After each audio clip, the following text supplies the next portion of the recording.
Hier, je vous ai parlé de Saw, qui est pour moi l'exemple d'un bon torture porn, en tout cas d'un bon film de torture, on va faire dire ça comme ça, avec une réflexion derrière, etc., sur l'humanité. Aujourd'hui, on va parler d'un mauvais film de torture. Et je veux dire quelque chose d'assez engagé, hein, le film dont on parle aujourd'hui est pire que Morbius.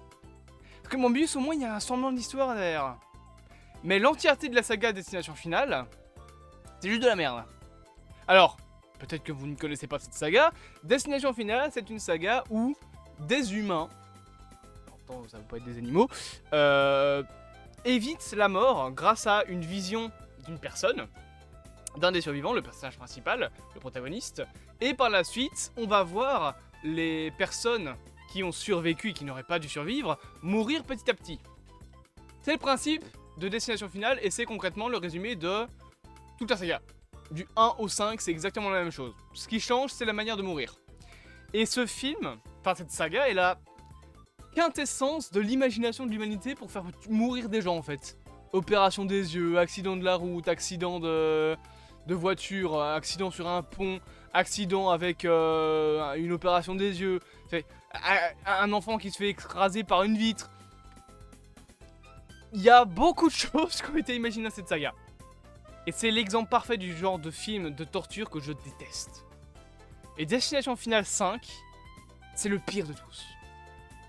Destination Finale 5, donc le film, pour situer le 5, c'est celui où il y a un accident avec le pont. Au début, le pont s'écroule, et donc tu as le personnage principal dont j'ai complètement oublié le nom, Jake, Sam, non, Sam c'est la meuf.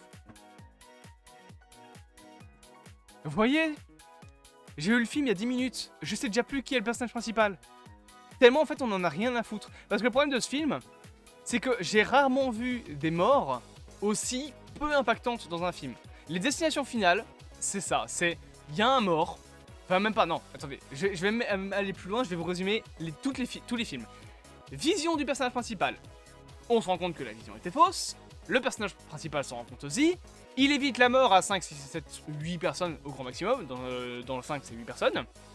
Après avoir fait éviter la mort, les flics lui arrivent dessus en mode tu as quand même produit un accident très dangereux, tu es suspect dis donc. Dans le premier c'est tu as évité, toi et tes 5 autres copains là et ta prof, vous avez évité un avion qui se crache. Dans le 5 c'est t'as évité la destruction d'un pont. Et à chaque fois ils sortent une connerie, non mais c'est pas lui, c'est le vent, non mais c'est pas lui, c'est une défaillance, c'est une pile, c'est... Ça c'est le début. Ensuite, les personnages meurent, et on en a rien à foutre. Dans le film, tu as des morts, tu as des personnes qui meurent, ok. Et on parlera des morts en question après, mais il y a quand même des mecs qui se font buter. Je vous jure que dans le film, on s'en bat la race. Candice, elle meurt en se faisant éclater en deux parce qu'elle tombe pendant un truc de gymnastique là. C'est avec un truc d'action conséquence. Donc en gros tu as une fille, enfin tu as une punaise, enfin une vis qui tombe de la climatisation. Une fille se prend la vis, tombe, fait tomber l'espèce de poudre là qu'on met pour éviter de glisser. Ce qui aveugle Candice, qui tombe de la barre et donc qui se casse en deux. Voilà. Et ce genre de action-conséquence, c'est tous les films de la saga. Sauf que Candice meurt, un des personnages en a quelque chose à foutre, les autres... Les autres vraiment ça. C'est triste, Candice est morte. Sinon on mange quoi demain soir? Et c'est encore pire dans le 5 parce que les personnages sont tellement pas intéressants. Vraiment il y en a aucun qui est là genre lui c'est triste. Le personnage qui vient de perdre sa meuf. J'ai oublié son nom. J'en ai oublié son putain de nom. Même le Black, là, celui qui représente la mort dans le film, de base, il est censé du coup représenter la mort, donc il est censé être un personnage important. On le voit à peine dans ce film-là. Vraiment, on le voit, je pense, genre 2-3 secondes, enfin non, peut-être pas, 2-3 minutes plutôt. De base, c'est quand même un personnage qui, notamment dans le 2 et dans le 3, aide entre guillemets, apprend en tout cas aux personnages principaux pourquoi est-ce que pourquoi est-ce qu'il y a des morts partout. Là, voilà, il passe une tête, il fait, non, en fait pire, il passe une tête, il explique le scénario et puis on ne le revoit plus jamais. Dans le 2 ou dans le 3, là, je sais plus c'est lequel. Je pense que c'est le 2 avec l'accident sur l'autoroute là. C'est le 2, ouais. Le 3, c'est avec le parc d'attraction.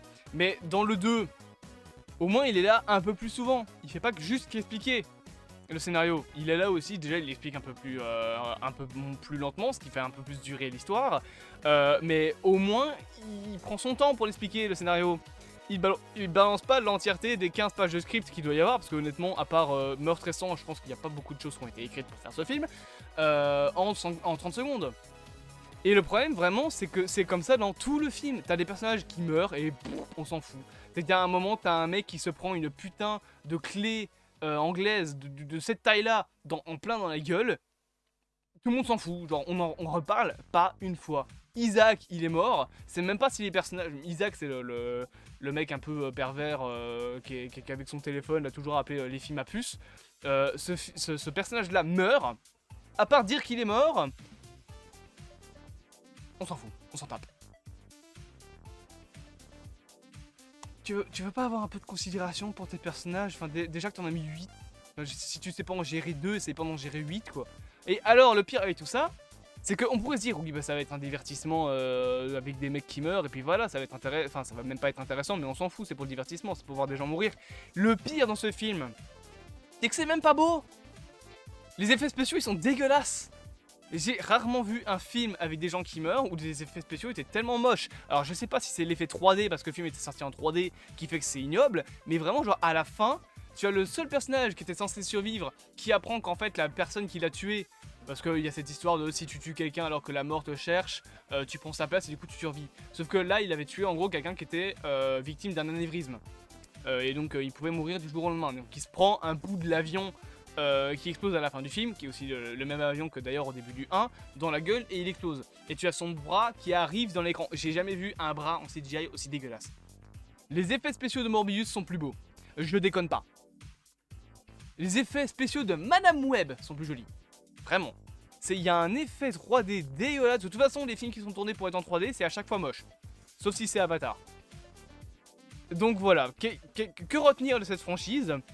Que c'était bien de la merde, et que plus jamais je ne m'inflige un film comme ça. Ne m'attendez pas pour le 4, le 5, le 3, bah, peut-être attendez-moi, mais je vous jure que si on en reparle, je les défoncerai à chaque fois.